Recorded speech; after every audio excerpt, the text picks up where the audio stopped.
We got Charlie Puth here in studio. Very excited to have you back, man. Very excited. It's been a whole year-ish. It's been a whole year-ish. I feel like it feels like forever. Year and a quarter. It was one of those situations where I remember you coming in. I remember us having the best time. We did, but I don't remember what we talked about.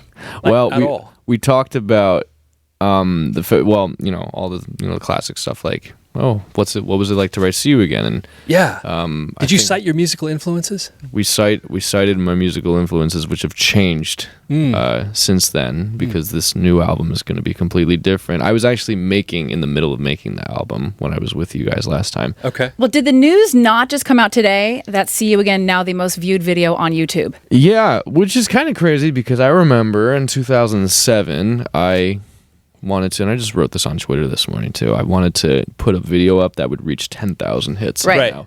It's the most viewed video in the world, and a fun fact, I almost wasn't going to be in it too. Really? Yeah, because they were in between who was actually going to sing the chorus of the song, so that's who were you up against? About 10 other guys. Anybody we know? You were the one that wrote it though, right? I was the one who wrote it. Yeah. I was in the. I was this no-name artist, so I mean, it would be a different story. It's the ultimate underdog story. That's what people want. I know, and I flexed, and I was like, I ain't gonna give you the song. And here you are. I am now talking to you guys. Now, if you're, I know you've heard the song and probably seen the video, but 2.8 billion views on YouTube, now ahead of Psy's Gangnam Style. That's right. We passed him in like a really short amount of time too. But shout out Psy for holding. Does it feel different? Does it feel like pressure? What does it feel like? Or are you still in shock? Like, how is this even happening? I mean, it's cool. I mean, it comes at an interesting time too, because Attention, my single out right now, just myself, is doing so well, and See You Again, that news about See You Again just happened, and it's just, they're so different. They couldn't be more different. Yeah, but that's great. Such a great video for Attention, because it hits this like big crescendo. So it starts out, and this girl in the red dress, and she's holding my attention for whatever reason. Yeah. And then in the middle of the video, it gets really violent. Yeah, I know. Really violent. It gets really violent. Well, that glass was fake glass. Was Bless it? you, whoever just sneezed. Bless you. Like, I'm watching the video, and I'm like, oh, she's going to throw the vase. She's going to throw it. She's going to throw it. Took a couple tries to get that. Vase? Vase, yeah, he's vase. By the way, Marcus makes up words. He says literally instead of literally. I've said that for years. I say literally. Thank you. You do? Literally. It's called enunciation, Sandy. It's actually proper English. I was reading my grandpa's yearbook, and they wrote goodbye messages, like, they didn't write have a good summer. It was like, my dear golly friend. Like, they just spoke differently. So maybe he's from the 1920s. Oh, you're just reincarnated. That's what it is. It's possible. He's just really old. Anyway, super enjoyed the video. Is that a specific something that happened to you, or was it a story from a friend? Oh, he's rolling. He doesn't want to tell us, but give me some. No. It's real. It's real life stuff. There's a lot of ice cream cones in that video. You have to look really closely, and there's like clues as to what it is about. Okay. Oh, it's like a puzzle for us. It is. No one's figured it out yet, but the 200+ million people that have seen it have not brought it up. But it's 222 million to be exact. Oh, you looked at it. Very nicely done. Very nice. Now, you correct me if I'm wrong, but you kind of got your start on YouTube, yes? I did get my start on YouTube, which is why it's crazy, all this YouTube news. It's one of those things that's kind of unsettling for me, because now if I'm a 14 or 15-year-old, that's an actual aspiration to be a YouTube star. That's a job. That's stardom. When we were growing up, it was like, I want to be a firefighter. I want to be a scientist. I want to be... Kids are like, I want to be on YouTube. Like, that's a real I just wanted to be on somebody's MySpace top 8. Oh, I remember that. They don't even have that anymore, I do know. they? Wow. And I used to glitter mine out, too. And, like, Did you? That's how I learned how to write code, because of MySpace. For reals? Yeah, because of HTML, and you would, like, make all the backgrounds different and, like, have the music just, like, pop up, and your friends would be like, how did you get, hey there, Delilah, to just, like, play out of nowhere? I remember the first time I got that to work properly. You're like trying to post your favorite song to like start up when your page opens. I swear, if they kept that format the same, it would still work right now. Yeah, it'd be retro. Why right did now. I have my page and I'm locked out of it, and I feel weird. I'm like, what do I do? It's just sitting out there somewhere in space. I might have a MySpace page that I set up in 2006 that's still active. That I'm not still there. About it still might be there. Now, do you still write code? Like, is that your fallback gig? I can do it. I'm not very good at it, but I can write some basic website code and some. When Windows is really a huge nerd. me, but that operating system right there, I think that's Windows 8. Okay, so one before that, Windows Vista, there was Windows Longhorn, and I would write the codes for the widgets that would appear on the sidebar. That's impressive. Like, try and get my, I was like a mini developer, so I would try and write code for... Charlie Puth, Chief IT Officer. I know. It wasn't very good. That's a world I don't understand. Well, it's something that everybody here in the Bay does now. Like, what's my dream? My daughter's 3, and you can send your kid to school to learn how to do code. Then they have toys and games to learn how to do code. Because why? Because I want to retire early. Daddy wants to make it rich. That's what he wants. That's really what I don't have kids, though, that I know of. Knock on wood. Keep knocking on wood. I think the last time you were here, what is I feel, and I could be wrong, but I don't think I am. Wasn't it Olive Garden? Olive Garden. That you tweeted about, and then they got excited and catered your show? I think it was Chili's. Or was it? It was Chili's. It was Chili's. Wow, it's been a while, guys. It has been a while. I'm completely like healthy. Can't eat that stuff. For real? Yeah. How have you changed? Like diet wise and everything wise? I can't really eat so much bread anymore. I can't drink milk at all. Really? Milk. Did you do an allergy test? No, I actually have, and I'm not allergic to any of that. It just doesn't settle well with you. Doesn't settle well with the Puth. So. Has that been forever, and now you can just? Has it been that way forever? And you just realized it, or? Yeah, I'm 25. I want to be in good shape. I don't know how much longer I can be in the best shape of my life. It's probably hard on the road. I can't really drink. Okay. I honestly can't. If I have like one sip of like anything, I get like an anxiety attack. Oh. It's weird. Okay, got it. I wish I could have like, a little bit of something. I'll tell you. G. That was Is that what that was? No, that was a G. Someone's text tone was a G. I'll tell you that from personal experience, stuff doesn't start means. falling apart till you're like 40. So you got time. You've got time. Mm-hmm. The best advice I ever heard. It's a little morbid, but they said eat like you already have diabetes. Oh my God! I know. Who told you that? That's horrible advice. Think about it. Eat like you already have. You just diabetes. ordered a salad with quinoa on it, right? Oh, I thought you said eat like you're trying to get diabetes. No. Eat like you already now have. that's some bad advice. Okay. That's very misleading. We took a turn. Sorry. To the cul-de-sac of weirdness. Well, we're super happy you're here because I know you have a busy day. Yeah. You are performing tonight at Oracle Arena. I am performing. What is it like touring with Shawn Mendes? Is it exciting? Do you even have eardrums left with all the screaming girls in the crowd? Oh, I have my pack really low. I have these really nice JH monitors that I put in my ear, and they kind of like tune out all the screams, but I can still hear them. It's kind of hard to explain. Yeah. It's basically like tuned screaming. I put up a video the other night of these screams. I saw it.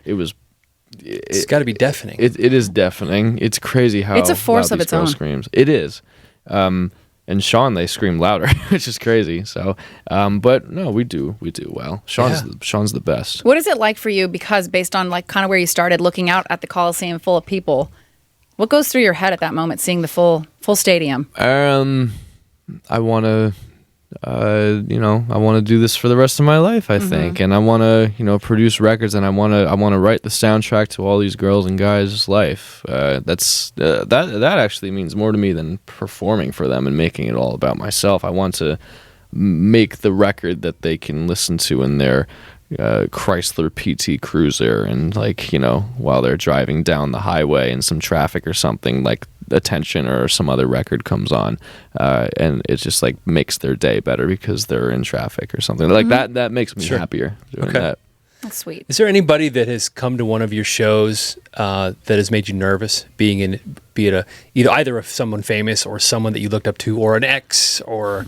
I mean, no, never an ex, and I kind of look at everybody like the same way, and I'm very thankful that they come through, but it's not every day that Beyonce comes through or Jay comes through to your show, and they did one time, and it was really a little stressful for a second, but it was good. They enjoyed it. Oh, that's good. Where was that? This is in LA. Okay. Yeah. Just hanging out in the crowd?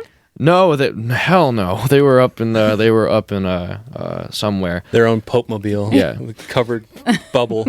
But yeah, honestly, they were. And it was like, wow, Beyonce's here. It was good though. Yeah. I want to talk about voice notes for a second. New album's coming out. We have any idea? I always ask artists if they know the dates, and they're like, I don't know. I do, but you never know what's going to happen. Right. So It's kind of. Can we narrow it down to like a 60-day period? Well, sometime this year, right? Later this year. I don't know. It's kind of like I'm pregnant and I don't want to tell people like right away. Yeah. So I'm gonna wait until like 5 months in or something like that. That was a weird sentence. Any kind of collaborations you want to talk about, or anything to do with the songs that you're excited about? I'm really excited for this Liam Payne single. I wrote this song, and he did a really. I'm not going to say the title yet. I'll let him tell y'all. Okay. But it's a really good song. And Cool. I'm very excited about it. Any other gigantic songs that you've written for other artists that people may or may not know about? There's on the R&B tip of things. There was that record Slow Motion for Trey Songz. There's the Cake by Flo Rida. Various Pitbull records. You have to look it up. I honestly I forget. Sure. I don't memorize my discography, but Zara Larsson. I'm very fortunate to be a part of all this stuff. That's You don't great. write there's no pseudonym when you're writing that, right? Oh, there's some too. Oh, really? Yeah.